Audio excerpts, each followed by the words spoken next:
Selamat berjumpa kembali di channel YouTube Ruang Demokrasi. Kali ini kita akan membahas mengenai asal-usul dari kata fobia. Dalam kehidupan kita sehari-hari tentunya kata fobia ini bukan merupakan suatu kata yang asing lagi terdengar di telinga kita, dan bahkan kata fobia sendiri juga digunakan di dalam bidang astronomi, termasuk juga dalam bidang psikologi. Secara sederhana kita bisa katakan bahwa fobia itu adalah ketakutan yang ekstrim terhadap sesuatu hal, dan itu ada banyak sekali jenis-jenis ketakutan yang kita sebut sebagai fobia. Oke, untuk itu mari sama-sama kita bahas.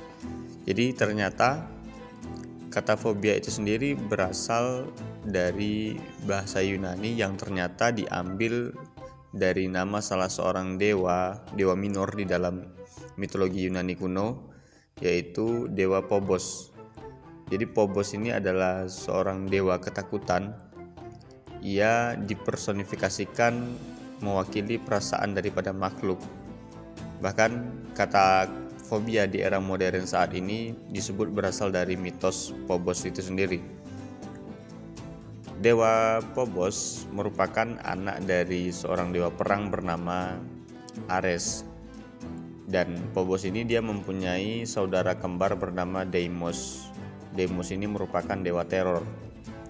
Deimos dan Phobos seringkali digambarkan bersama karena mewakili perasaan yang sama, yaitu takut dan teror. Phobos dan Deimos sering dipanggil untuk membantu Ares selama pertempuran karena perasaan yang mereka timbulkan pada musuh mereka. Phobos terkadang diilustrasikan sebagai anak laki-laki berkepala singa.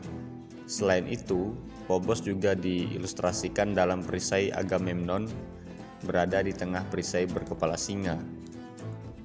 Phobos sendiri banyak terlibat dalam perang. Istilah buah jatuh tak jauh dari pohonnya nampaknya cocok disematkan bagi Phobos kepada Ares, sang dewa perang. Phobos sering terlibat dalam perang. Sang ayah, yaitu dewa Ares, sering mengajak anak-anaknya untuk ikut berperang. Di Sparta, Phobos disembah karena dia adalah putra dewa Ares dan menimbulkan ketakutan pada musuh Sparta. Jika pengorbanan dilakukan selama pertempuran, itu akan dilakukan atas nama Phobos untuk menghormatinya. Phobos dan Deimos sering terlihat mengendarai kereta Ares, mewakili aliansi mereka dengan ayah mereka dalam pertempuran. Homeros menyebutkan bahwa Ares menggambarkan Phobos sebagai putra kesayangannya yang berada di sampingnya saat dia memasuki medan perang.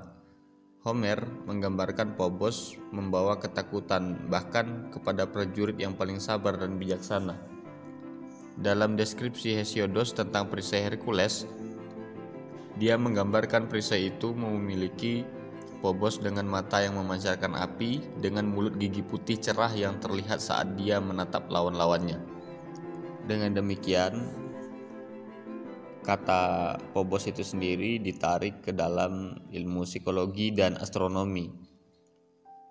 Dalam psikologi, Phobos berarti takut dalam bahasa Yunani, dan dari situlah kata bahasa Inggris phobia berasal, karena fobia berarti memiliki ketakutan yang ekstrim terhadap sesuatu. Sementara itu, Phobos di dalam astronomi memiliki tempat yang sangat berbeda. Phobos adalah nama bulan terbesar dan terdekat dari dua bulan yang mengorbit planet Mars. Planet Mars yang juga merupakan dewa perang Romawi yang setara dengan Ares memiliki dua bulan. Kedua bulan ini adalah Phobos dan Deimos. Kedua bulan tersebut ditemukan pada tahun 1877, tetapi Phobos lebih besar dan lebih dekat ke Mars. Hal ini sejalan dengan mitos bahwa Phobos lebih dekat dengan Ares dan menganggap Phobos sebagai putra kesayangan dari dewa Ares. Oke, baik, itulah pembahasan kita mengenai asal-usul kata fobia. Jadi fobia diartikan sebagai ketakutan yang ekstrim terhadap sesuatu. Sekian, terima kasih, semoga semua makhluk berbahagia.